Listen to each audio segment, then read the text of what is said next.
What is up, guys? It is Chatter, Ardent, Invert here. Today we're back with another video. Today's going to be something a little different. A few days ago I tweeted out that I wanted to make a Q&A, and I asked you guys for questions, so you could use the hashtag AskInvert on Twitter. And today I'm finally getting around to making this video, so we got some good questions. So we're going to go ahead and get into this now. Alright, the first question comes from Snick Gaming, who's a very good friend of mine that I met through YouTube.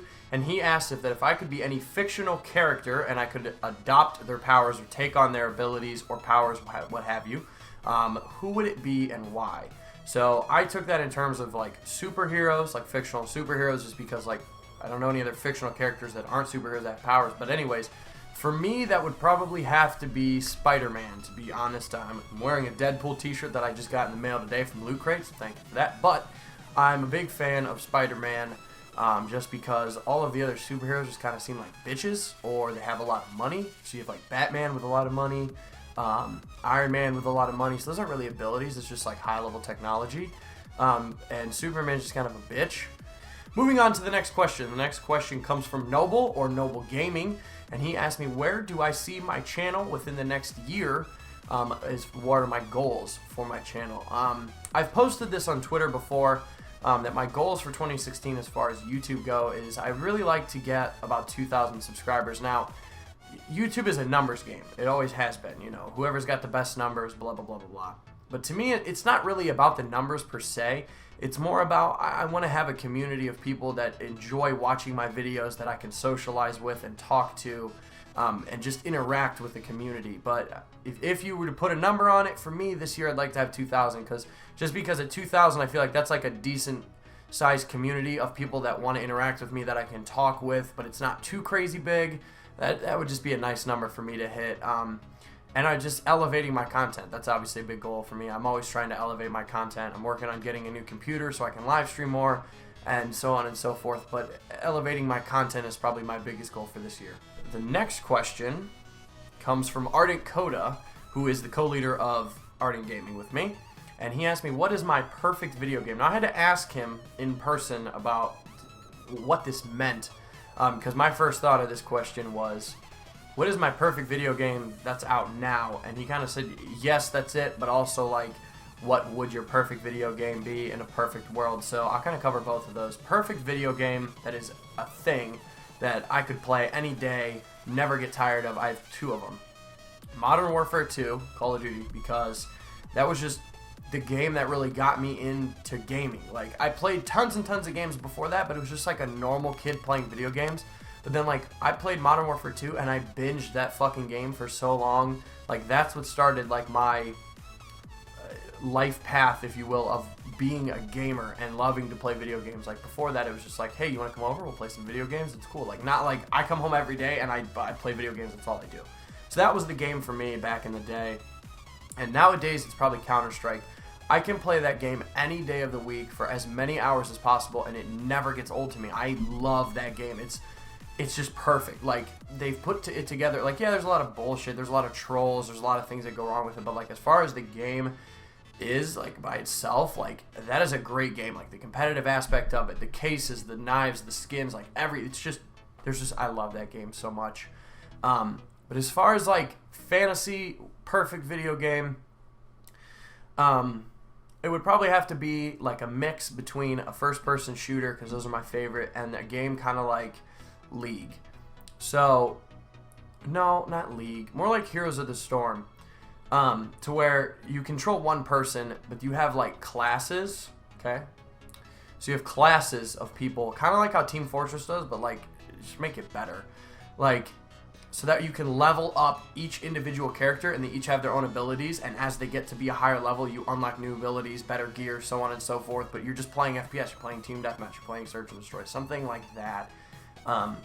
There's a lot more to it, but that's kind of something I envision would be like a great game.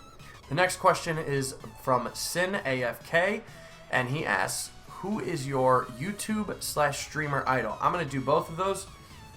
As far as YouTube goes, many of you might not know this, but I used to make YouTube videos about 5 to 6 years ago before it was a cool, popular thing and everybody did it, and I've recently returned.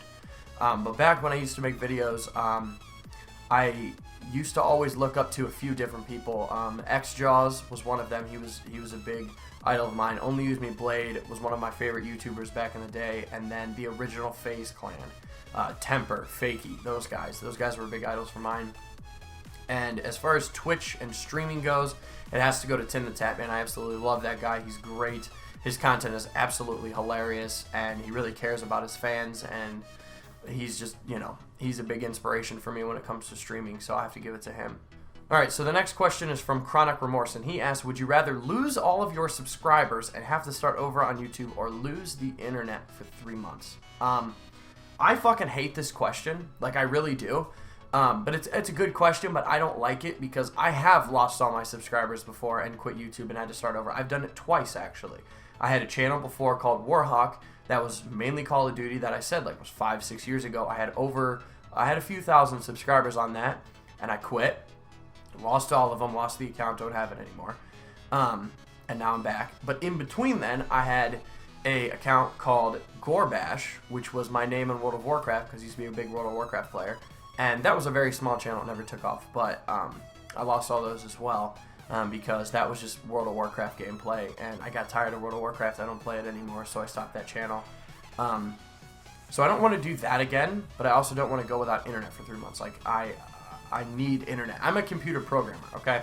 So, like, internet and technology is basically my fucking life. Like, that's all I do. I live, eat, and breathe technology. That is my life. It's my livelihood. So, going out without internet for 3 months, I don't think I could do that. So, we're going to say lose my subscribers.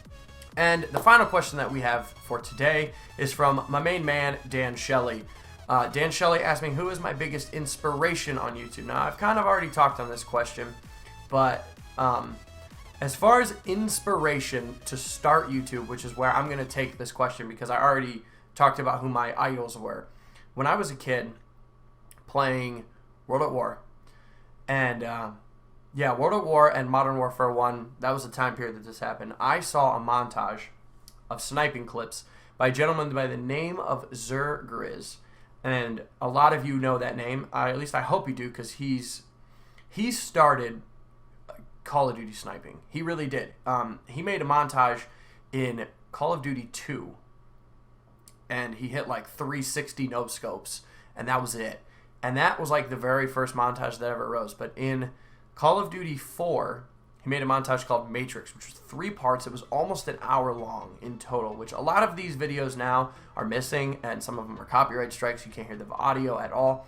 But watching that montage was just like, it was just so eye-opening back in the day. Like, the stars aligned when I saw that montage, and I knew that I wanted to do that because I enjoyed it so much. I was like, wow. And at the time, I was very good at Call of Duty, and I still am, kind of. But back then, I was incredibly good, and I loved to quickscope. Like, it wasn't really a thing, but then, like, those videos started to come out, and it became a thing. Like, people wanted to quickscope, and then these trick shots came out, and I was incredibly good at it. I'm not bragging or boasting here, but I was. And that video kind of made my want to get on YouTube. That video is everything for me. Like, I've watched that video hundreds and hundreds of times. I still watch it to this day at least like once a month. I just look back at it and I'm like, this is why I started. So Zergriz is probably my biggest inspiration of all time, just because he's the one that I saw his video and it was just so amazing. Like, if I wouldn't have seen that video, I wouldn't be doing this. I wouldn't be doing this at all if it wasn't for that video. There's no way any other video would have made me feel the way that video did at that moment in time. It just wouldn't have happened. Not a single video on YouTube has ever made me feel the same as that one, because it was the first. Anyways, guys, that is going to do it for the video. I really hope you enjoyed it. If you did enjoy it, please take a few seconds to slap a like on it. It really helps my channel grow. It helps me get seen by other people. And if you're new to the channel, if you could subscribe, that would mean the world to me. So anyways, thank you all for watching, and I'll see you guys in the next one.